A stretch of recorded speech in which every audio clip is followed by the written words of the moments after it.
ng ating mga kaibigan at pamilya, pinapangako ko ang aking wagas na pag-ibig sa iyo.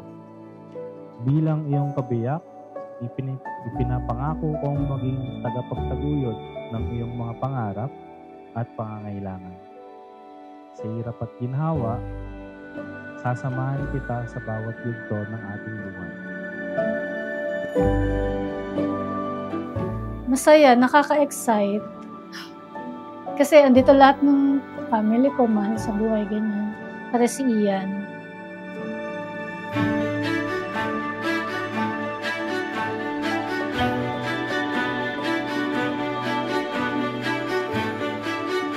I love you because you know how to cheer me up. 3-in-1 to eh. Boyfriend ko at saka minsan nagiging tatay ko.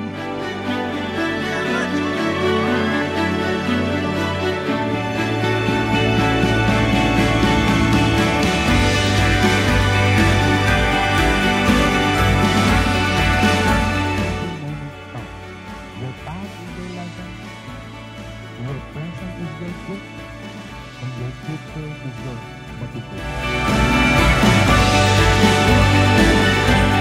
Itinatalaga ko ang aking buhay sa pagmamahal at pag-aaruga sa iyo hanggang sa pagtatapos ng ating mga hanggan.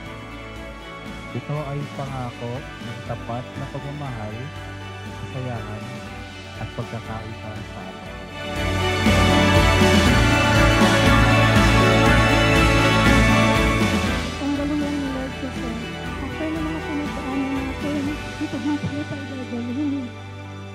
Thank you, Lord, kasi sinulat mo yung story namin kasi ang ganda-ganda. God is good. God is good.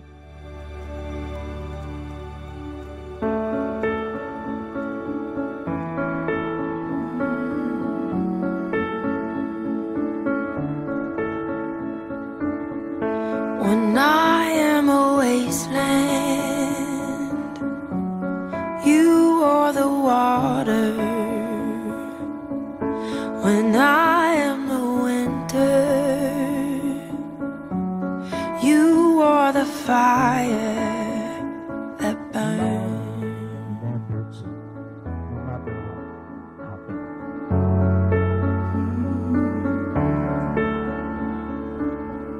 When I am a long night, you are the sunrise.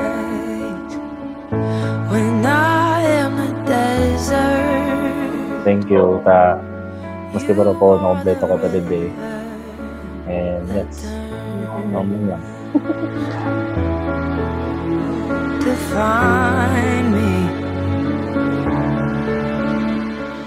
Live your life, be happy, and sana lahat ng inyong pangarap matupad. Just let the God be the center of your life forever and ever. What have I done to deserve love like this? Huwag siyang mawala ng pag-asa kahit na nagsasawa na siya sa mga ginagawa niya. Nakaka-proud kasi kahit na ganun yung nararamdaman niya, at as much as possible, parang pinapakinggan niya rin ako at nagkakaroon siya ng lakas ng loob ulit. Thankful ako sa lahat. Pag down na down ako, pinapalakas mo yung loob ko, ganyan. Ayan, thank you. To find me. What have I done to deserve love like this? What have I done to deserve love like this? I cannot earn what you so freely give. What have I done to deserve love like this? Hindi ko rin naman ina-expect to na magkabalikan kami before. Biglaan yung nangyari na naging kami ulit kasi yung residual feelings namin nung naging friends kami ulit, biglang umusbong, biglang nagkaroon ulit ng spark. naiinisip ko na kagad na itong araw na to ngayon, naisip ko na to. Parang na-picture ko na siya matagal na.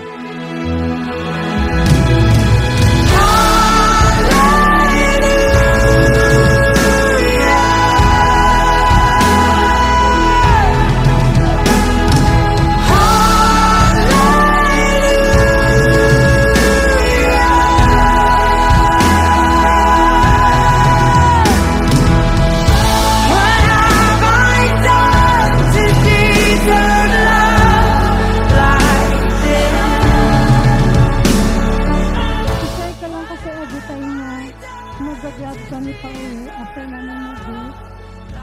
Lagi namin sinasabi na kailan kaya nangyayari yung isang direction yung pa-uwi namin. Ang pag-ibig ay parang plancha. Kahit anong gusto ng pagdaanan nila, as long na mainit ang pagmamahal nila, kaya nito